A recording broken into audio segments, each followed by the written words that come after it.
What's going on, Evenant? Big Jer, back with you again. And today we're going to be mixing this cue. And yes, that was a pretty outrageous statement there, huh? But I guarantee it. I've got 5 tips that are going to instantly transform the way you think about mixing. Mixing's actually not that hard if you know how to do it, I guess, like everything else. So, tip 1, okay, or not tip 1, rule 1. These are not really tips. Let me rephrase that. These aren't really tips. These are 5 things that I want you to keep in mind every single time you're mixing. And if you can keep these 5 things in mind and actually succeed with these 5 things, I promise you your mix will be 60% better than it is right now. Cool. So the first thing, before we even start touching anything, is we need to tune up anything we bring in. Okay? That goes for drums, that goes for cymbals, hits, booms, everything. Okay, now I've already done it to my booms, but I'll show you what I mean. So the way you do it is you grab a spectrum. Now every sound, even drums aren't the most tonal sounds, right? But even drums have a tone. It's called a fundamental frequency. The fundamental frequency is the lowest, loudest peak, and we find it right here. Now, if my spectrum looks just a little bit different than yours, it's because I have notes, and I went in and saved as my default preset. So that's just, this pops up that way. So you'll see why in a second. So I'm going to just kind of isolate this right here and solo it, and I'm going to just press play for a second. Okay, and there's a lot of peaks, okay? A lot of peaks, and they are called harmonics, okay? But this lowest, loudest one, this is the fundamental. And if I follow one of these lines right up in the middle, well, you can see down here that a note is attached to every one of these, okay? So if I go right up, you can see that, look at that, I'm right on the F. And that's what I tuned it to. I tuned it to an F because that's what key the song's in. But let's say we had, let's go into our sample pack here, and let's grab ourselves a one shot, and let's go into our effects, and let's get this boom right here, okay? Because I don't actually know what this is from the Evenant pack. Okay, so let's see. I'm going to grab the spectrum. I'm going to put it right on this guy, and let's go ahead and see what's up. I opened this up just so I can get a better view.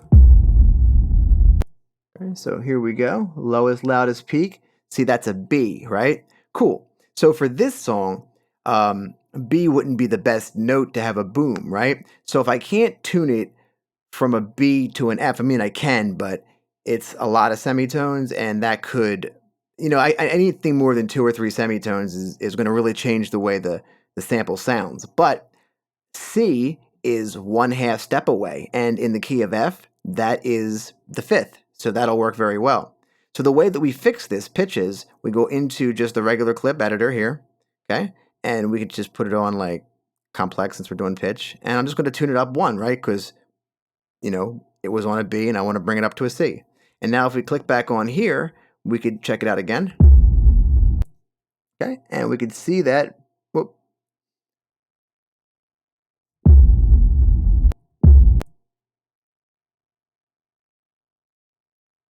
We're very close to our C here. Looks like we might have a little bit of saturation, but yeah, it's not the B anymore. Cool. So, you can go ahead and dial in all your, let me just see if I take it to this guy here. Sometimes there's so much going on in these hits. Yeah, it wants to drag right. You can see it's moving around. So yeah, that's how you would tune up your samples. And I recommend tuning up and everything that you bring in. I tuned up my drums here, my epic hits, tuned them up. That's actually a layer of a couple different drums all tuned to different harmonics. Cool. That's the first rule to just adhere to, right? Everything you bring in should be tuned. Every single thing. Cool. The next thing is gain staging, okay? Now, what do you mean by gain staging? So gain staging means we want, basically here, I'll give you a simple rule to follow. Gain staging says if this is set to 0, okay, then if I tab over, I got my my peak meter here, right? Then when I play this, let me go ahead and just set this to here, and I'll solo. That means when I set this to 0, then if I play this peak meter should be hitting at 0. Now look, it's not. I could reset the peak meter by hitting that. It's -3. So that means I'm almost 4 dB off gain staged. So the very first thing that I like to do is get all of my samples and sounds up to the strongest they could be. The way I explain this is like if I was the coach of a football team, I wouldn't put my junior varsity team in, I'd put my varsity team in, right? So right now, this sub sitting like this is a junior varsity player. Now, on audio, I can give you this really cool little hack, right? So if I double click this and I look at the clip editor, it's sitting right here at 0 or whatever, right? But if I go and hit Command J to consolidate it, then it consolidates it into its own clip, but look what it also does. It tells me how far away from 0 I am, or normal, right? So I could just, by doing this, normalize my clip and basically normal means, you know, as loud as it is without clipping. So now if I go over to my peak meter again, look at that, sitting right at 0, and I'm gain staged. Perfect. So I could actually do the exact same thing to this one here, Command J and Command J. And I'll go over here and just make sure these guys are all sitting right at 0. Perfect. So now my sub is gain staged. All right, easy enough. So let's go through and do that to the rest of the tracks. Okay, so at this point, all of the stems have been consolidated and gain staged. Okay, so let's get into our mix. Okay, so now that we're gain staged, now that we've tuned everything and taken all that into consideration, let's start leveling some stuff. Okay, now there's no tip here, there's no rule here. We're just going to leave ourselves enough headroom. So I'm going to start my booms. They're going to be, for now, the loudest thing in the mix. And let's just turn everything off really. And I start working from the bottom up. So here's my booms. Okay, and then I always mix with just a limiter on, pulling into it a little bit, nothing too much. And I have this set just for the video, but I'd probably just have that at 0 if I was just making this regs. Cool. So here we go.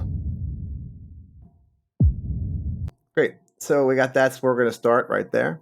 Okay, and then we're going to mix our epic hits, and then we're going to mix our epic hits in right with that. So let's hear how these guys mix together. Okay, so those epic hits are a bit loud.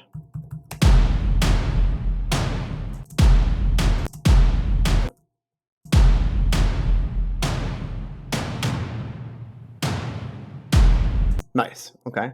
For now, that's fine, kind of even. Basically, I'm just trying to even these guys out. Okay, and then we've got our percussion, so let's mix these guys in, okay? It's one at a time. Now these are going to be a good candidate for pulling back on this. Let's get them in here.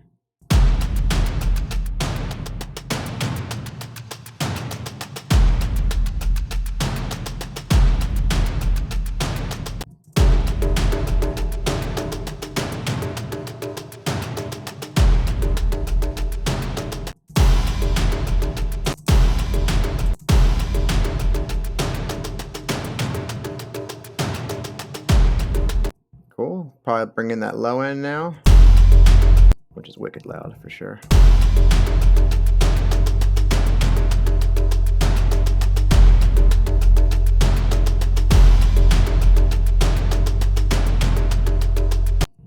Okay.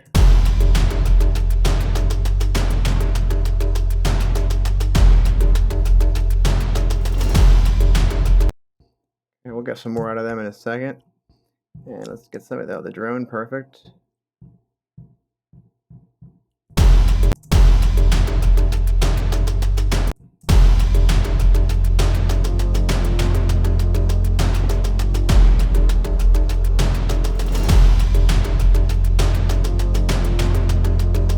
So I'm going to try to actually bring this up. I'm going to see if I can mix these guys pretty close to 0. Let's see what happens.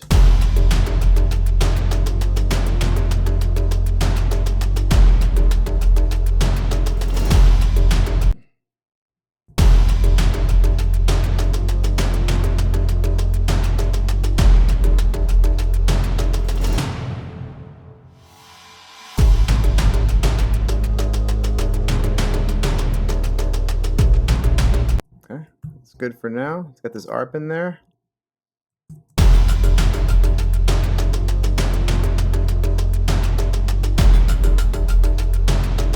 Okay, I like that. And let's do the pulsar next since that's a little bit lower.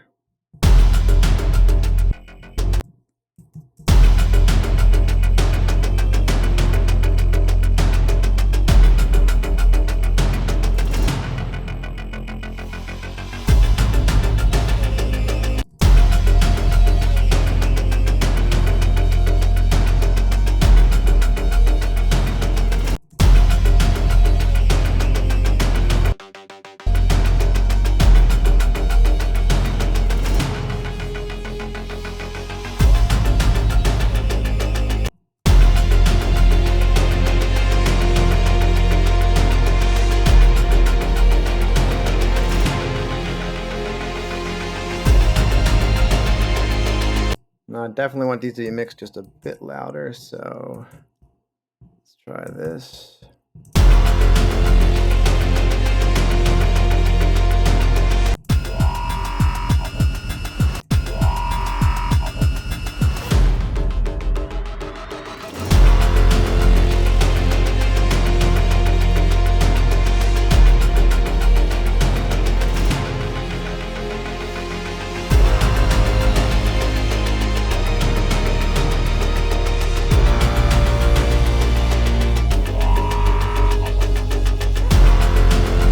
Okay, so we got our basic leveling out of the way. Everything sounds about even, and now we can start really getting into the mix. Now, all of that we just did is really just basic cleaning at this point.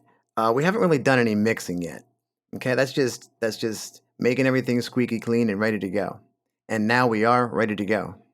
Okay, next thing to notice is this is sounding pretty good, and we haven't done much yet.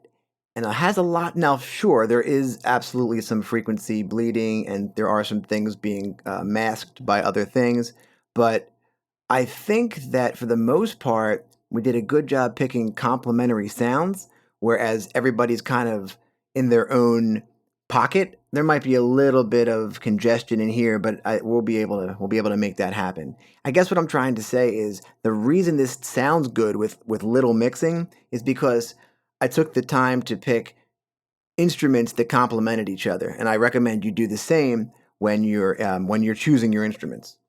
Okay?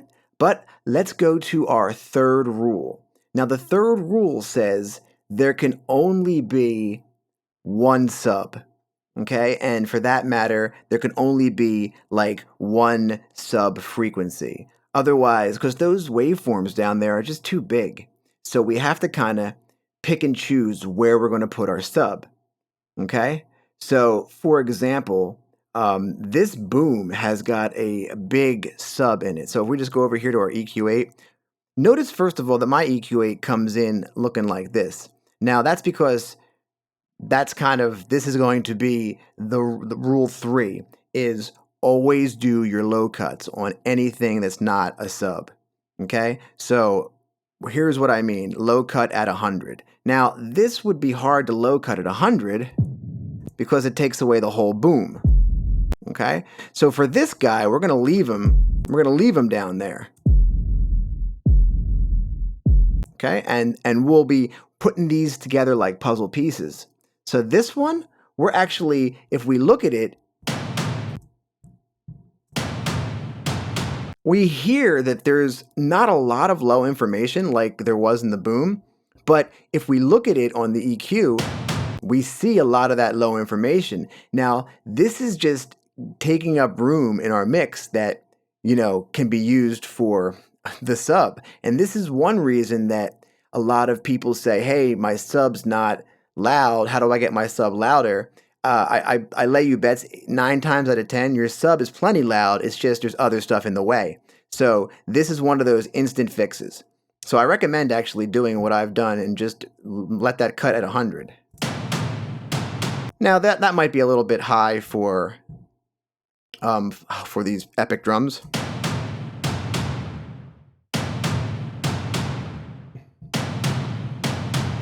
Let's hear what that sounds like when we mix them together. Yeah, you hear that? How we've left that room at the bottom and it just booms through. I could probably turn that. Nice. These guys are mixing really well now. Okay, nobody's fighting anybody. So now these tops are going to be easy because we just got to get rid of that junk at the bottom. So what I like to do is I like to take it up until, you know, I hear it like start to thin out and then I back it off.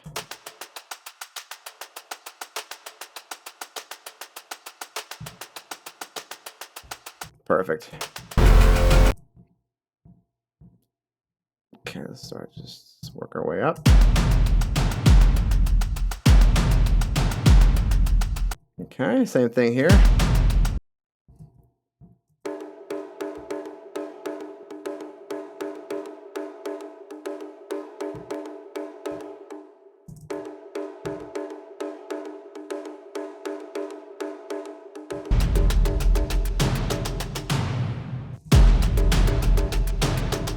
Cool, just letting everybody live. Okay, let's take out what's going on.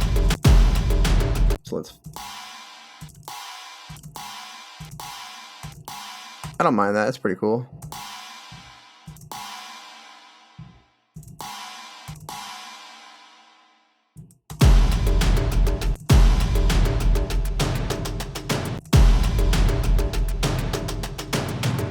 Okay, and our sub.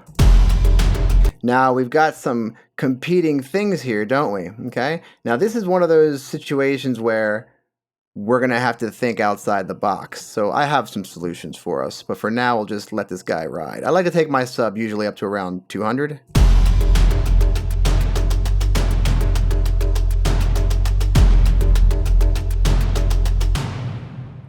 And let's see, I usually leave my effects do their thing.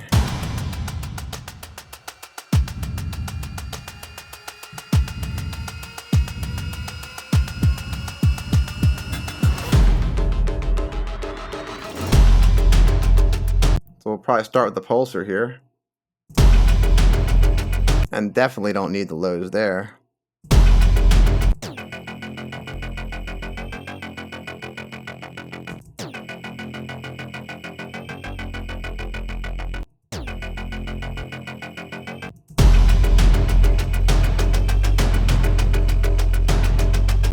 Get this thing.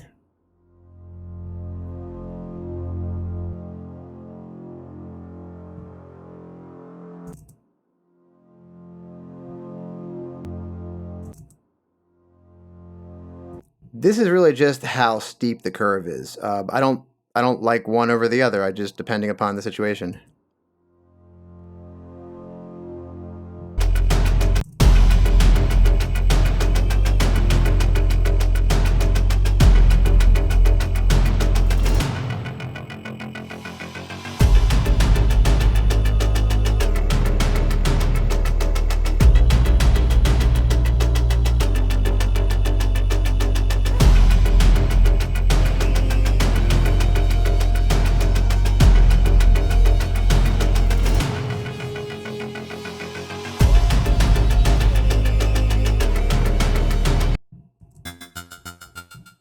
This one could probably do a little bit of a higher pitch. That's all I really need there.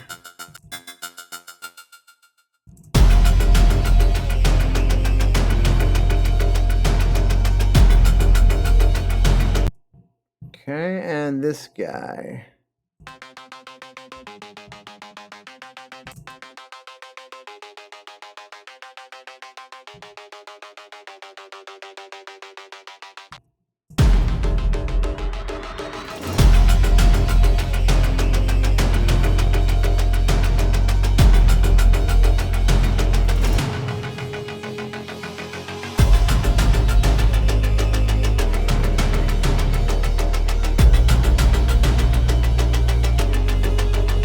Let's mix our basses in, and then we'll tuck the orchestra in behind it. Remember, this guy is not going to need that.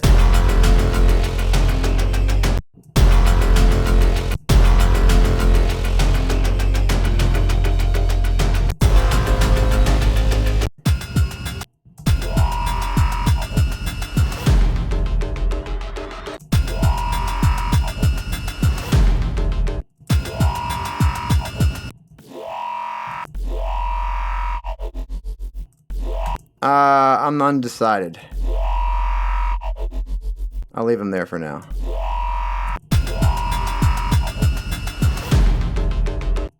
And this guy definitely doesn't need it.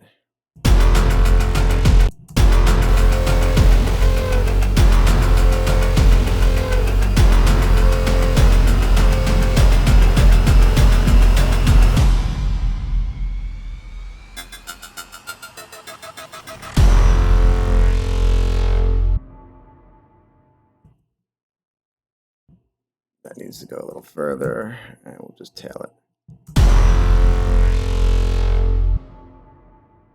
Boom, perfect.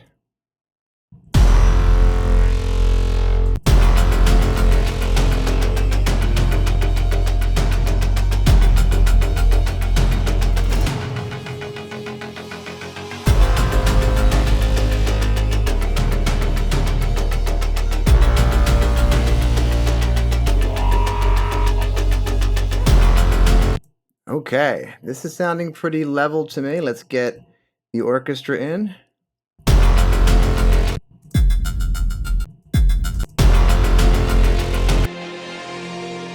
Now I've already processed this. That's why it's so maxed out. I'm gonna bring it back a bit just because, like I said, I've already kind of processed this a bit. Everything else will catch up real fast once we start processing it.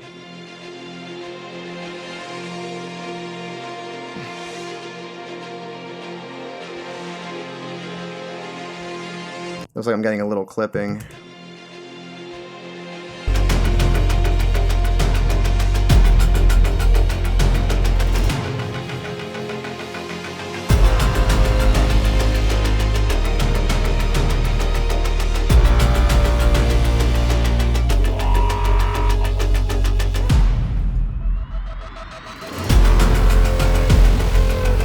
All right, sounding pretty enormous. Well, I don't like making these videos too much longer than 20 minutes, so let's go ahead and do a part 2 on mixing coming right up, and we'll finish this off.